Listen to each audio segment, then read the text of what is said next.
2009年6月10日早晨，菲律宾纳沃塔斯海域的平静波浪似乎随着一只巨大而沉重的钢箱从打捞船上缓缓降下而变得更加汹涌澎湃。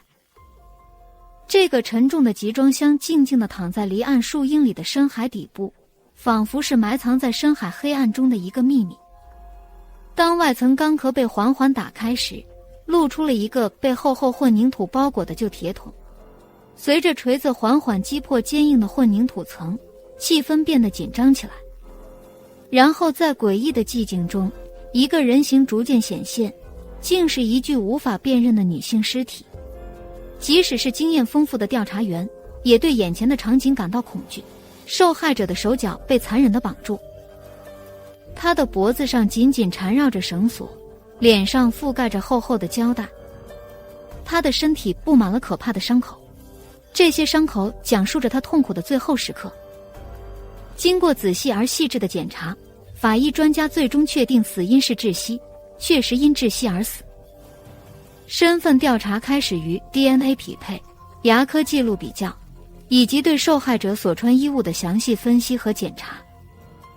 最终结果令人震惊，这就是卢比·罗斯·巴拉米塔，一位2年前无影无踪的女性。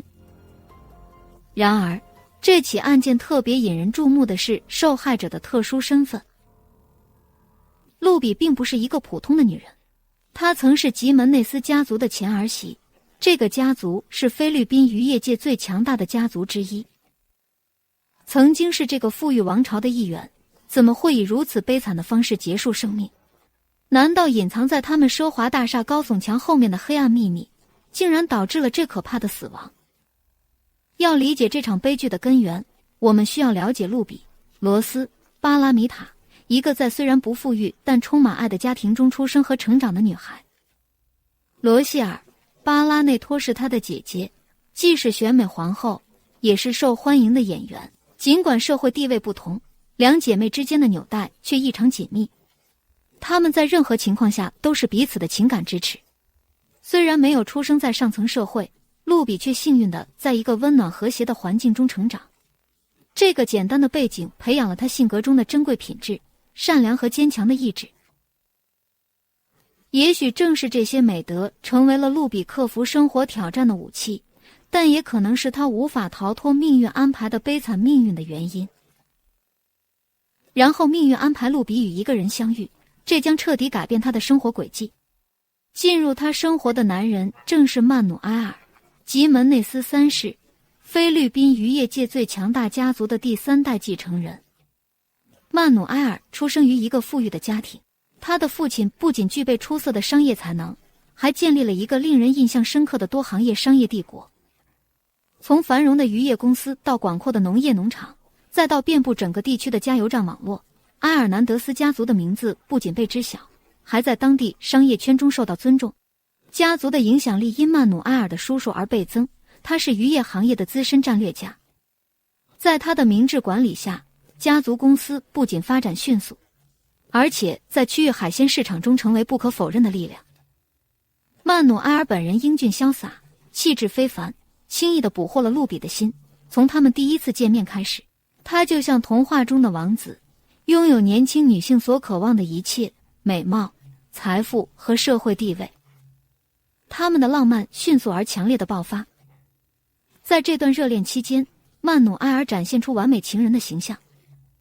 他全心全意地照顾露比，带她去最奢华的餐厅、昂贵的度假胜地，以及价值相当于普通人整年薪水的奢华礼物。露比似乎被这种梦幻生活所迷住，热情的爱情与财富的魅力交织，形成了不可抗拒的吸引力。尽管他的家人不断表达担忧，或许感觉到某些不对劲，露比仍然决心追随内心的召唤。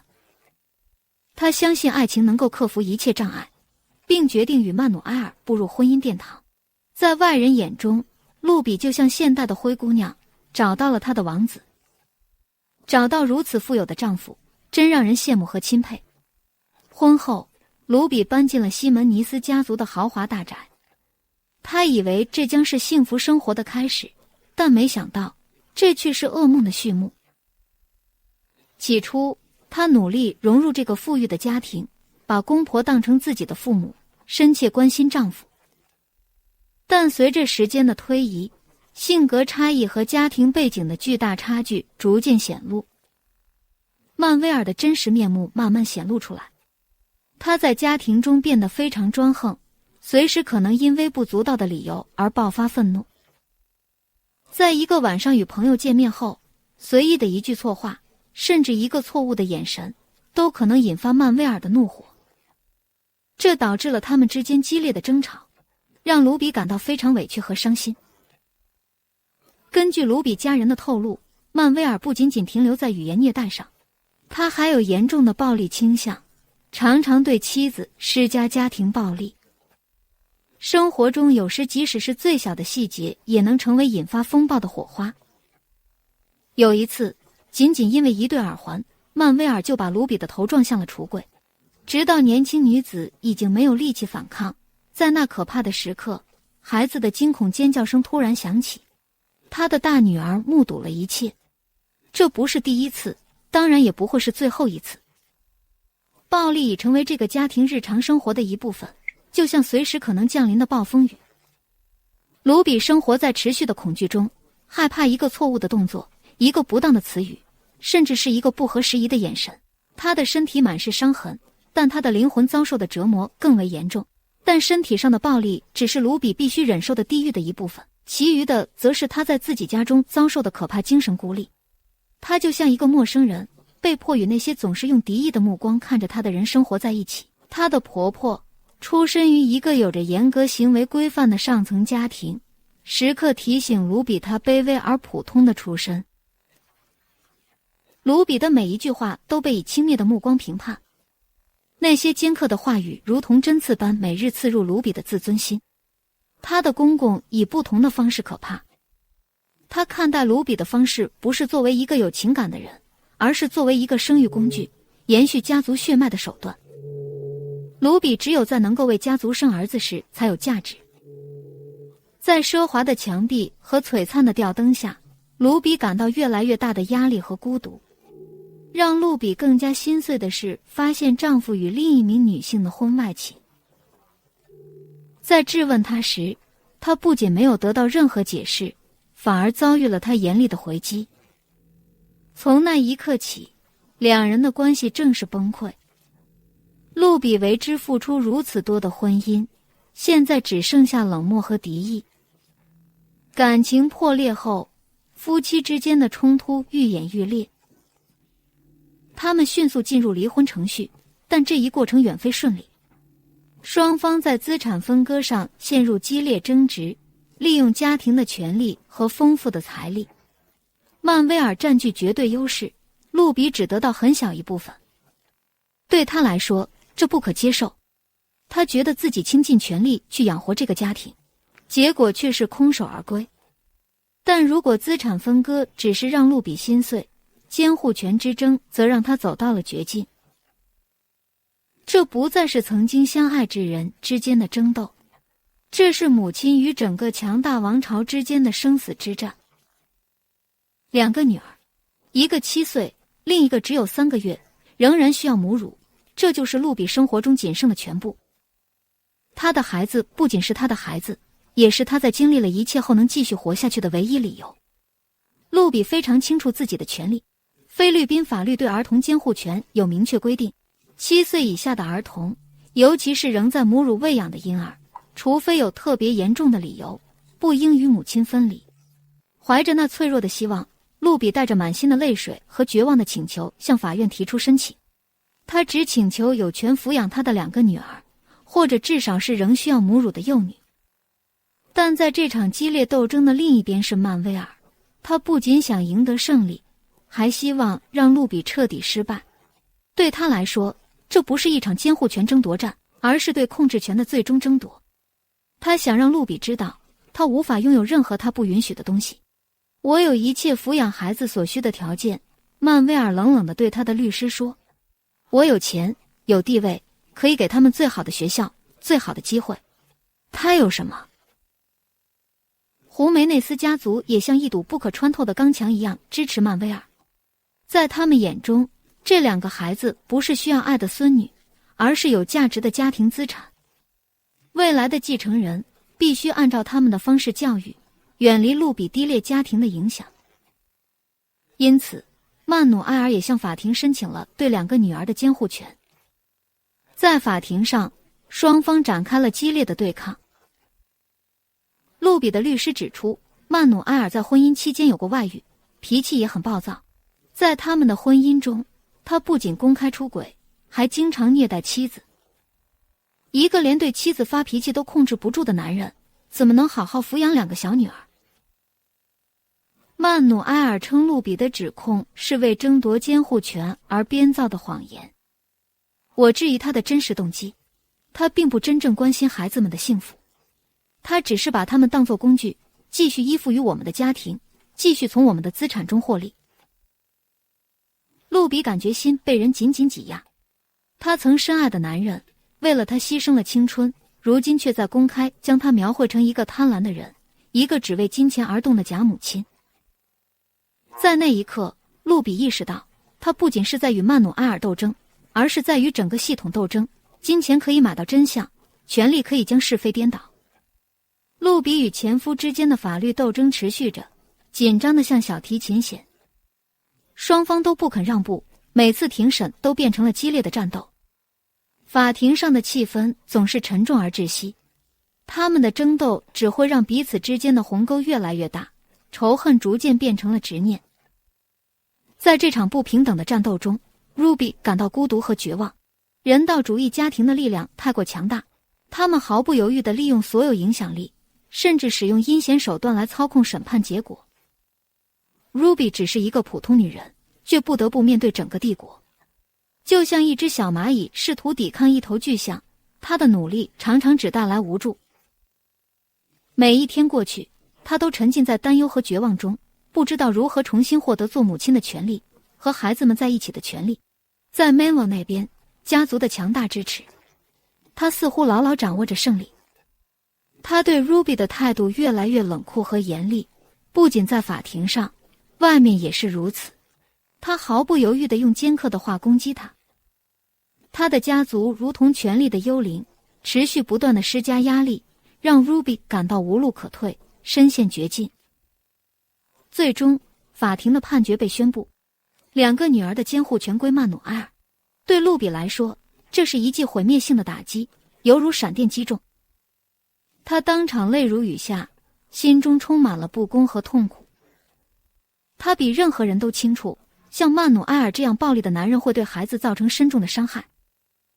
因此，尽管未能赢得监护权，路比并没有放弃。他决定申请临时保护令，希望至少能探视和照顾他心爱的孩子。2007年3月14日，27岁的路比度过了一个黑暗绝望的日子。那天早上9点，他收到了法院驳回他临时保护令申请的裁决。这意味着他将完全失去2个孩子。这个消息如同利刃刺入他的心。路比心情极度悲伤，第一反应是联系他的律师，希望能找到一线希望。下午2点与律师通完话后，他去银行处理一些事务。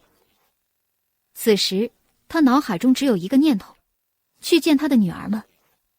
他很想念女儿们，不知道他们没有母亲如何生活。在那个不幸的日子，下午4点，卢比决定尽管心中充满恐惧，还是要开车去曼威尔的家。虽然他知道来自前家庭的紧张和敌意，但见到2个女儿的渴望比其他一切都更强烈。他只希望能见到2个女儿，即使只是短暂的时刻。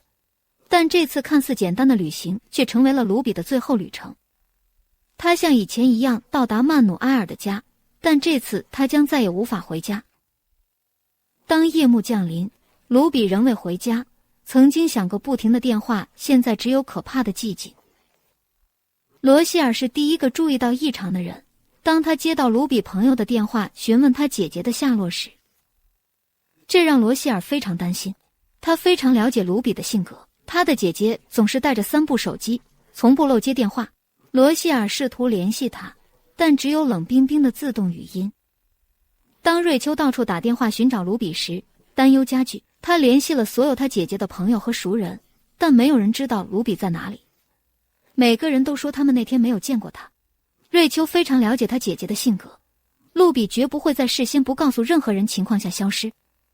而且最近卢比正经历他人生中最压力大的时期，因监护权争夺而烦恼，他的情绪非常不稳定。瑞秋担心他姐姐是否遇到了什么意外。随着焦虑加剧，瑞秋决定让人直接联系曼威尔的家。电话接通后，曼威尔父亲冷冷的声音传来，声称路比早已离开家。罗希尔继续尝试联系曼威尔本人，但他完全拒绝接电话。这种沉默让瑞秋更加觉得事情不对劲。最终，经过艰难但必要的决定，他向警方报案，报告路比失踪。警方接到报告后，立即开始了调查程序。他们对许多相关人员进行了询问，从路比的家人和朋友到曼威尔的家人。然而，这些询问并没有得到任何重要线索。案件迅速陷入僵局。警方面临着一个棘手的难题。Ruby 完全消失了，没有留下任何痕迹。他们不知道从哪里开始调查，也没有具体的方向。日子慢慢地痛苦地过去。Ruby 的家人和朋友们一直处于担忧和痛苦之中。最痛苦的问题在他们心中不断盘旋。Ruby 现在在哪里？她是活着还是死去？ Rachel 无法接受放弃她的妹妹。他和家人一起发起了大规模的搜索活动，在马尼拉张贴了 Ruby 的失踪人口通知和照片，家人甚至提供了丰厚的奖励，$10,000给任何提供有关 Ruby 线索的信息的人。尽管他们尽了最大努力，几个月过去了却没有线索，没有人站出来索取奖励，没有电话带来关于 Ruby 的消息。随着时间的推移，家人心中的希望逐渐破灭，卢比的失踪逐渐成为这座城市未解之谜之一。他的家人长期承受着痛苦，不知道是否还能再见到心爱的人。但像许多故事一样，这只是冰山一角。卢比命运的真实真相比任何人想象的都要黑暗和残酷。2年过去了，卢比·帕拉马里斯案似乎已经沉入了遗忘，成为了众多未解失踪案之一。警方不再为此案投入太多资源，公众逐渐忘记了这位神秘失踪的年轻女性的故事。每个人都认为卢比真的永远消失在这个世界上，这个案件似乎将永远是一个无法解开的谜。但在2009年6月，一个人的出现彻底改变了这个案件的局势。2009年6月，一个名叫蒙特罗的男子突然出现在警察局，带来了震惊的声明。他声称自己是洛佩斯的一个渔业公司的前执行董事曼努埃尔的叔叔。特别的是，他来是为了坦白一桩严重的罪行。蒙特罗的证词让所有关注卢比案件的人感到震惊。经过2年的沉默，终于有人站出来揭示他命运的真相。蒙特罗承认他参与了卢比的谋杀，整个城市过去2年一直在寻找的女人。根据他的说法，卢比的死亡不是意外或随机犯罪，而是一个精心策划的阴谋的结果。蒙特罗透露，西门尼斯家族事先秘密准备了这一行动，动机源于卢比的岳父和叔叔。他们都觉得卢比在监护权争夺中的行为深深侮辱了他们的整个家族。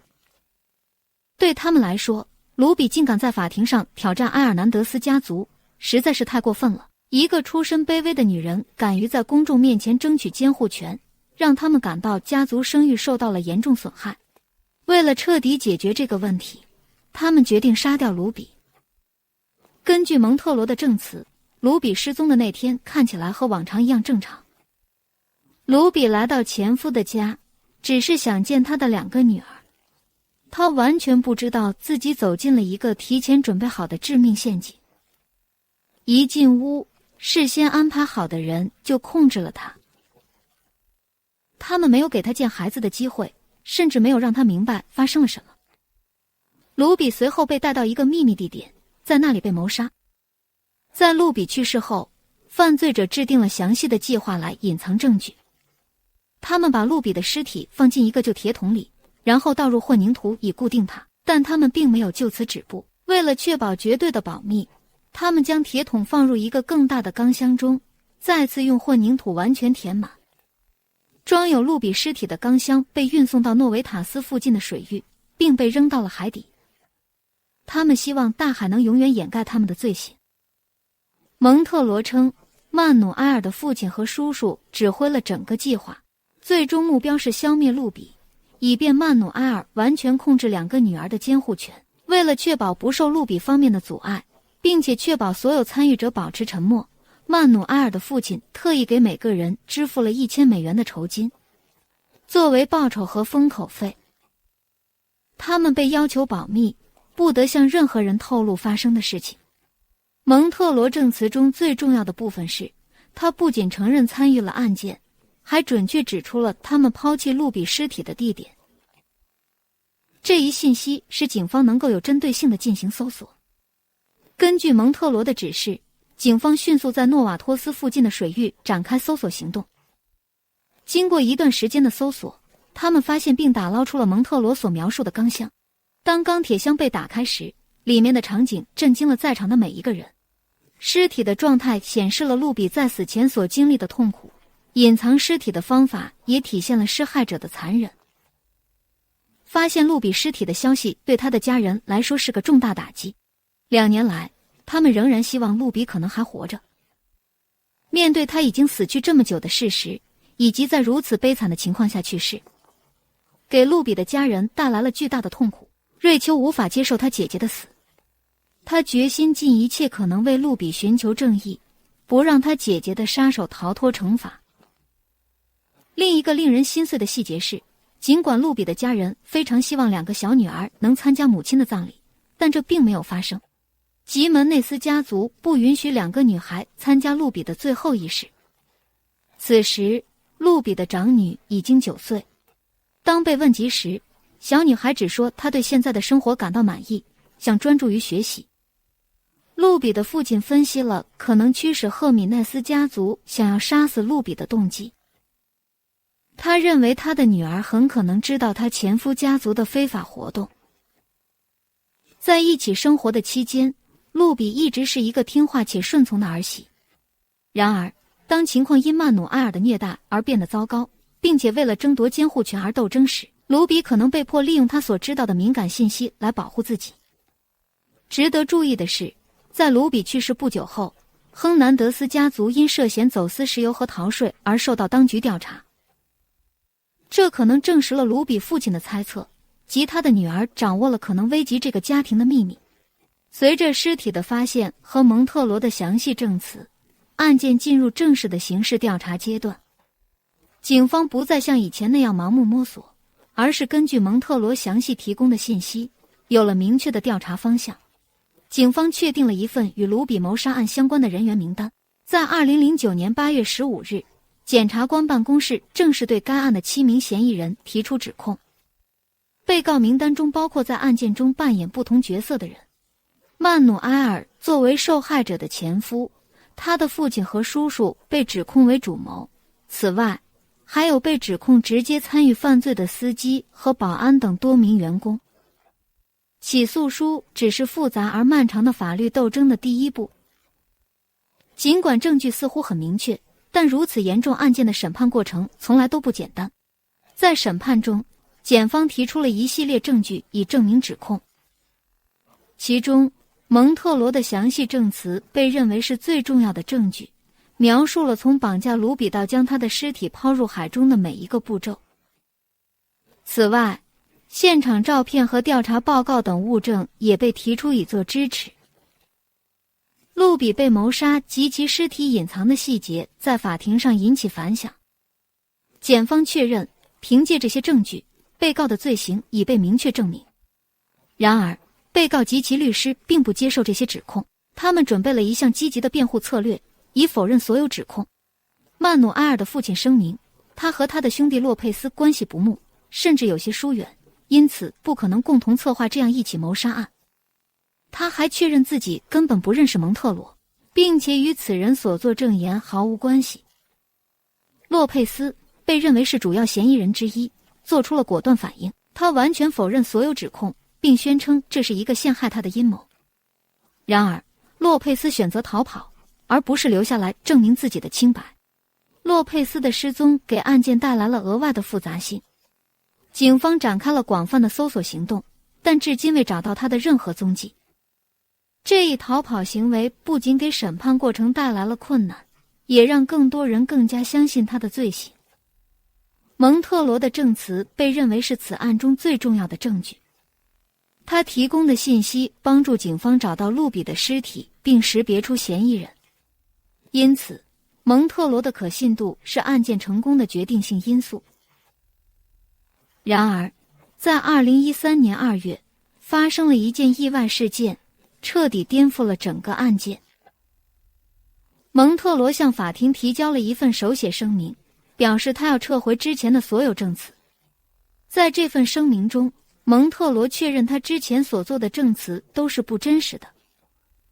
他说他是被迫做出虚假证词，并未提供不准确信息而道歉。这一突如其来的变化让所有关注此案的人都感到震惊。没有人能预测到主要证人会如此彻底地改变他的证词。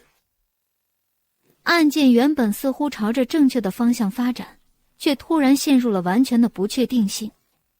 1个月后，蒙特罗悄然从证人保护计划中消失，情况变得更加复杂。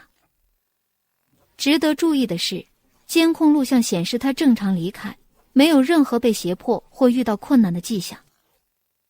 蒙特罗如此轻易地离开保护计划，引发了人们对证人保护系统有效性的质疑。许多人开始质疑是否存在外部干预。蒙特罗的失踪在公众中引发了许多猜测。有人认为可能有力量影响他改变证词，然后消失以避免后果。随着这些进展，Ruby 的案件变得更加复杂。最初看似确凿的证据现在都变得可疑，调查方向不得不从头重新考虑。2015年7月10日，法院的裁决指出，发现受害者的尸体只能证明发生了犯罪，但无法证明犯罪者的身份或是否由特定人实施了犯罪。到同年9月，当地初审法院做出了令人震惊的裁决。法院认为检方无法充分证明 Ruby 的丈夫 Manuel 是谋杀案的主谋，驳回了对他的杀妻指控。与此同时，对他的父亲以及司机、安全保安等人的谋杀指控也被驳回，因为检方无法证明他们的直接参与。另外2名被告，包括逃亡的叔叔 Lopez， 将继续面临谋杀指控。这个裁决让 Ruby 的家人难以接受，他们坚信真正的罪犯是 Hernandez 家族的人，但现在这些嫌疑人都被宣判无罪。因此，他们决定上诉，为 Ruby 寻求正义。尽管面临越来越多的困难和挑战， Ruby 的家人并没有放弃，他们继续寻找新证据，希望能打破案件的僵局。他们还积极与媒体合作，希望通过新闻帮助更多人了解这个案件的真相。但经过多年审理，案件仍未最终结案，经历了多次延期。每一次的拖延都让卢比的家人感到极度痛苦。2000年1月10日，卡桑市的警方逮捕了一名叫维克托的男子，他很可能是逃亡多年的曼努埃尔的叔叔洛佩斯。原因是警方逮捕了2名与绑架和杀害一名商人有关的嫌疑人。在1月9日晚上，其中一名嫌疑人接到了维克托的电话，他安排第2天在麦当劳见面，并支付他们$2000。显然，这是一桩雇佣杀人案。当警方第2天抓住名为维克托的男子时，他们发现他与逃犯洛佩斯十分相似。当卢比的姐姐罗希尔来到警察局进行辨认时，他确认这确实是隐藏了18年的洛佩斯。尽管对方强烈否认，但罗希尔非常确定。他告诉媒体，从面部特征、身材和身高来看，这绝对是同一个人。而且嫌疑人的犯罪手法与当时杀害卢比的手法非常极为相似。受害者的尸体被放入容器中后，埋藏或扔进水里，这也给他和家人带来了希望，也许他们终于可以等到正义的到来。目前，警方已将指纹送往国家调查局，检查维克多和洛佩斯是否为同一人。此案件不仅给卢比的家庭带来了巨大的痛苦，还引发了广泛的社会关注。它引起了公众对菲律宾司法系统的怀疑，揭示了富裕家庭的权利和黑暗面。在这个看似守法的社会中，金钱和权力仍然能够影响寻求正义的过程。卢比、罗斯、巴拉米塔案件仍然是财富和影响力如何可能腐蚀正义的严峻提醒，让家庭在寻找真相和结局，而强大的利益则努力掩盖事实。